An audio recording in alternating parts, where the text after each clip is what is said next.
अस्सलामुअलैकुम दोस्तों, Naeem technical TV WhatsApp group level B के अंदर आप सब दोस्तों को वेलकम करता हूं। तो जब हमने ये लेवल बी का आगाज़ किया था तो उस वक्त जो मेंबरान उसमें ऐड हुए थे, ये उनके नाम आपको स्क्रीन के ऊपर दिखाई दे रहे होंगे। तो मैं जल्दी से इनको स्क्रॉल डाउन करके आपको लेक्चर नंबर 1 की तरफ लेकर चलता हूँ।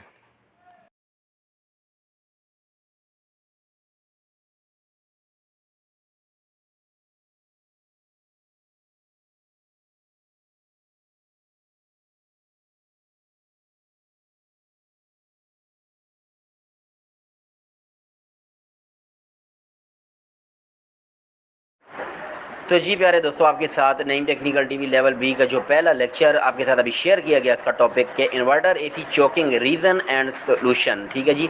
तो यहाँ पे आपको एक बात वाजे कर दूं कि ये एक टाइप की मतलब चोकिंग आपको बताई जा रही है। ऐसा नहीं है कि इन्वर्टर एसी में इसके अलावा चोकिंग ही नहीं आएगी, बल्कि आपके साथ एक टाइप एक मतलब एक रीज़न शेयर की जा रही है। एक जो प्रॉब्लम मेरे साथ पेश आई थी तो उसको मैंने आपके साथ शेयर करना ज़रूरी समझा, और किस तरीके से उसकी मैंने मतलब चोकिंग को पकड़ा और किस तरीके से उसको मैंने फिक्स किया, इंशाल्लाह फुल डिटेल के साथ आपके साथ आज के ही लेक्चर में शेयर करने लगा हूँ। तो आपकी तवज्जो दरकार है और आपके रिएक्शन भी आने चाहिए। तो जी दोस्तों, हायर का ये स्प्लिट एसी इन्वर्टर एसी और इसका आउटडोर यूनिट आपको आपकी स्क्रीन के ऊपर दिखाई दे रहा है। और अभी आपको मैं बताता चलूँ कि इसके दोनों सर्विस वाल्व यानी कि 1-4 और 3-8 दोनों जो है वो हमने रिप्लेस किए हैं। ओके जी, दोनों वाल्व हमने नए लगाए हैं। और इसका जो हीट एंड कूल वाल्व है यानी कि 4 वे वाल्व यानी कि रिवर्स वाल्व, वो ऑलरेडी किसी ने डायरेक्ट कर रखा था, यानी अब ये एसी हीट एंड कूल की बजाय ओनली कूल एसी बन गया है। ठीक है जी।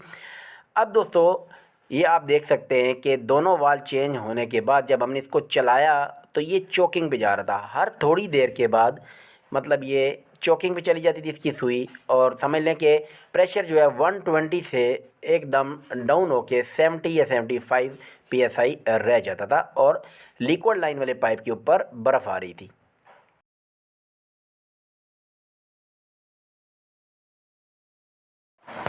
तो जी दोस्तों, अब जब ये मसला आ गया तो इसको किस तरीके से फिक्स किया है, कैसे इसको मतलब डायग्नोस किया, तो मैं आपको पहले तो ज़रा वॉइस में बताता हूँ, फिर आगे आपको मैं मतलब शॉर्ट से वीडियो क्लिप में भी बताऊँगा डिटेल के साथ, ताकि आपको अच्छे तरीके से समझ में आए। बहरहाल जी, उसका जो इलेक्ट्रॉनिक एक्सपेंशन वाल्व था ना, EEV वाल्व, वो फॉल्टेड था। ठीक है, वो मतलब ना चोकिंग का काज बन रहा था, यानी कि चोकिंग की वजह बन रहा था, चोकिंग की रीज़न बन रहा था। तो आइए आपके साथ मैं क्लिप के अंदर भी शेयर करता हूँ। तो जी दोस्तों, इस वक्त आपको आपकी स्क्रीन के ऊपर एक EEV वाल्व दिखाई दे रहा है, यानी इलेक्ट्रॉनिक एक्सपेंशन वाल्व। तो जी दोस्तों, अब इस इलेक्ट्रॉनिक एक्सपेंशन वाल्व को हमने सिस्टम से मतलब रिमूव कर दिया है, हटा दिया है, और उसकी जगह पे हमने कैपिलरी ट्यूब का इस्तेमाल किया है। जी हाँ दोस्तों, ये आप देख सकते हैं कि इलेक्ट्रॉनिक एक्सपेंशन वाल्व की जगह पे हमने ये कैपिलरी ट्यूब लगा दी है, और इस तरीके से हमारा जो है वो चोकिंग का मसला हल हो गया है। अब कैसे हल हुआ है, कितनी कैपिलरी लगाई है, कितनी उसकी लेंथ है, सब कुछ अगले क्लिप में बताता हूँ।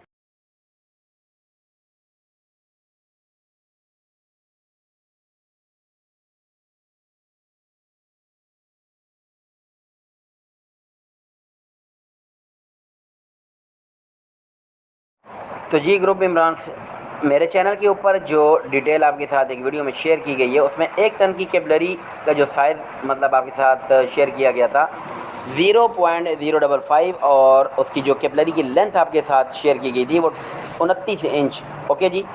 अब जब मैं मार्केट में बच्चे को भेजा अपने मतलब शागिर्द को, अपने हेल्पर को, तो उन्होंने बोला भाई 0.55 अवेलेबल नहीं है, बल्कि 0.54 है। ठीक है, तो अब मैंने मतलब 0.54 वाली कितनी लगाई वो आपके साथ शेयर करता हूँ। कोई ख़ास फ़र्क नहीं है, ठीक है, आप सेम टू सेम भी लगा सकते हैं। बहरहाल जो मैंने मतलब प्रैक्टिकल किया और माशाल्लाह वो कामयाब तरीके से हो गया, अब आपके साथ वो शेयर करने लगा हूँ।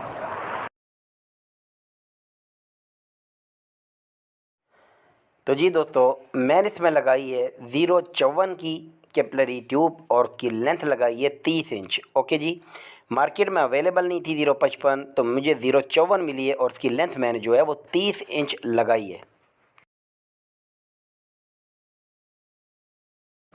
अब दोस्तों, सवाल ये पैदा होता है कि क्या इलेक्ट्रॉनिक एक्सपेंशन वाल्व को हटा के मतलब पूरा बिल्कुल रिमूव कर देना है सब कुछ उसका सिस्टम, जैसे कि हम 4 वे वाल्व की मतलब कॉइल का सिस्टम रिमूव कर देते हैं और मतलब उसकी जगह पे अभी हम यानी कि इलेक्ट्रॉनिक एक्सपेंशन वाल्व को हटाने के बाद सिर्फ कैपिलरी ट्यूब इंस्टॉल कर दें, तो जवाब है कि नहीं, बल्कि इलेक्ट्रॉनिक एक्सपेंशन वाल्व के ऊपर लगी हुई जो कॉइल है उसका आपने जैक रिमूव नहीं करना पीसीबी बोर्ड में से और ना ही उसको इलादा करना है, वरना एरर देगा।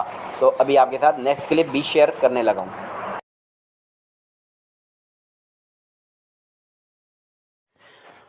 तो जी दोस्तों, कैपिलरी ट्यूब इंस्टॉल करने के बाद आपने इस कॉइल को जो है वो सिस्टम से रिमूव नहीं कर देना है, बल्कि वहाँ से सिर्फ कैपिलरी वाली जगह से मतलब उसके सिस्टम को हटाना है।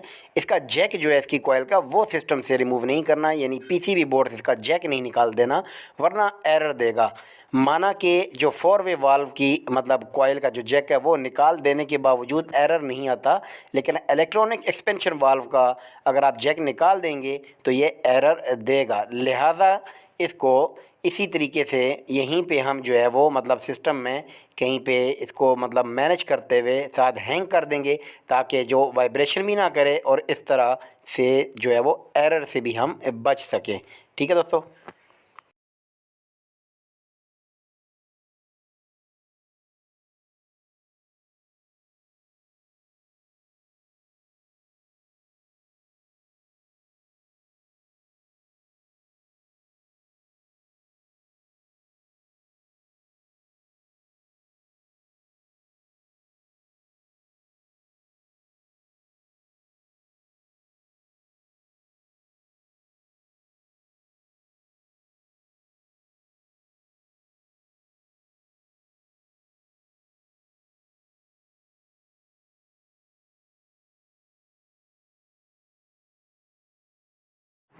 अस्सलाम वालेकुम दोस्तों, नई टेक्निकल टीवी लेवल बी का लेक्चर नंबर 2।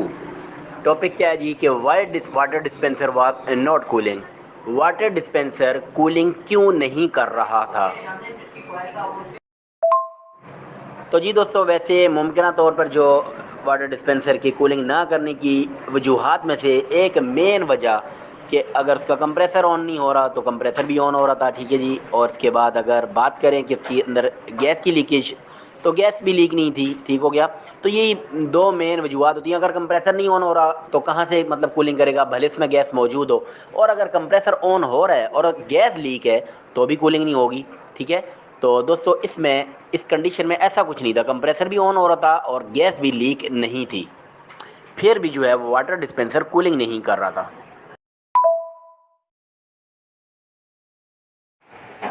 तो जी दोस्तों, अभी ऊपर जो आपको लेक्चर की पोस्ट जो है वो शेयर की गई है, उसको ज़रा आपको मैं जूम करके दिखाता हूँ। ये जो आपको आपकी स्क्रीन के ऊपर वाटर डिस्पेंसर का ड्रायर और उसके ऊपर लिपटी हुई कैपिलरी ट्यूब नज़र आ रही है, तो वो कैपिलरी ट्यूब जो है वो आइस के अंदर लग पाता है, यानी उसके ऊपर बहुत सारी आइस जमी हुई है। तो दोस्तों, इसमें रीज़न है चोकिंग। अब चोकिंग की रीज़न क्या है वो आपको मैं डिटेल के साथ जो है वो डिस्कस करता हूँ।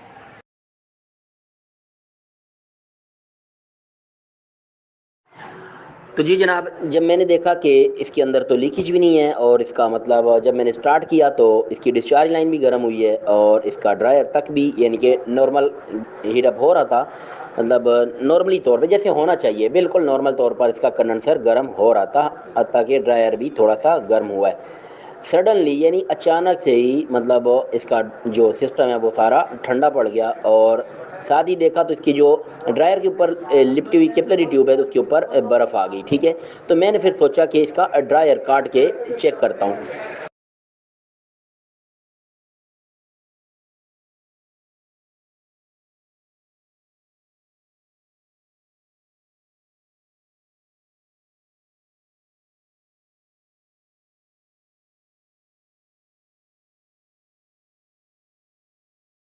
तो जी दोस्तों, मैंने ड्रायर की जब कटिंग की और उसकी इंटरनल कंडीशन देखी, यानी इसका इनसाइड का मुआयना किया, तो मैंने देखा कि जैसे आपको पिक्चर में भी दिखाई दे रहा है, पिक्चर भी आपके साथ शेयर कर दी गई है कि इसके सिलिका जेल बिल्कुल एकदम नए के जैसे थे। ना तो वो मतलब डस्ट से भरे हुए थे, मतलब जंग आलूद भी नहीं थे, और इसी तरह ना ही उसके साथ कोई मॉइस्चर वगैरह था, यानी बिल्कुल एकदम फ्रेश और न्यू ड्रायर के जैसा था अंदर से, ओके जी। और इसी तरह उसकी जो मतलब ये मोटे वाली जाली है, जो मतलब मोटे सुराख वाली, तो वो भी एकदम ओके थी।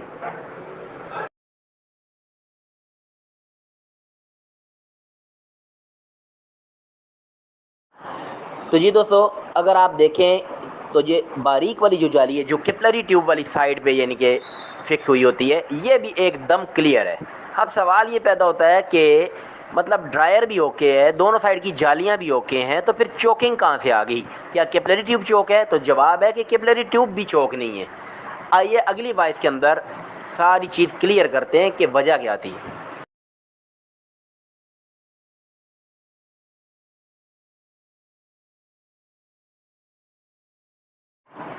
तो जी जनाब, ना तो ड्रायर चौक था, मतलब इसके सिलिका जेल भी मतलब गंदे नहीं हो रहे थे, और ना ही उसकी मोटे वाली जाली मतलब चौक थी, ना ही बारीक वाली जाली चौक थी, ना ही उसकी कैपिलरी ट्यूब चौक थी। उसका मतलब कोई प्रेशर वैशर उसका ये नहीं कि मतलब बड़ा हुआ था, ऐसा कोई सीन नहीं था। ना ही इसमें कोई फ्लशिंग की ज़रूरत थी। एक मिस्टेक जो आपको ये पिक्चर के ऊपर दिखाई दे रही है, यानी कि जो जाली के साथ कैपिलरी ट्यूब को किसी टेक्नीशियन ने हिट कर दिया था।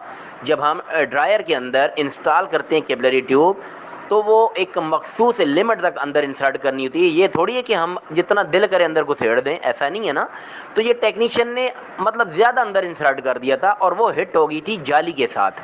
यही वजह थी कि जब वो कंप्रेसर पीछे प्रेशर पुश कर रहा था, तो एक सिलिका जेल का दाना जो है वो मतलब चिपक रहा था उस जाली के साथ, और जाली के दूसरे सिरे परली साइड के ऊपर कैपिलरी ट्यूब हिट थी इसके साथ। तो वो डायरेक्ट एक सिलिका जेल यानी मतलब प्रेशर की वजह से कैपिलरी ट्यूब के मुंह के आगे आ रहा था, और यही जो है वो चोकिंग की रीज़न बन रहा था।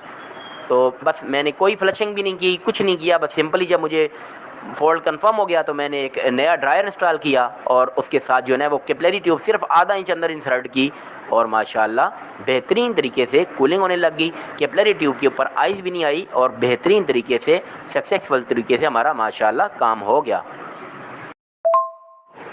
तो बस दोस्तों, मैं लास्ट में यही बात बोलूँगा कि कैपिलरी ट्यूब को अंदर ज़्यादा इंसर्ट ना किया करें ड्रायर के अंदर, बस आधा इंच बहुत है। ओके जी।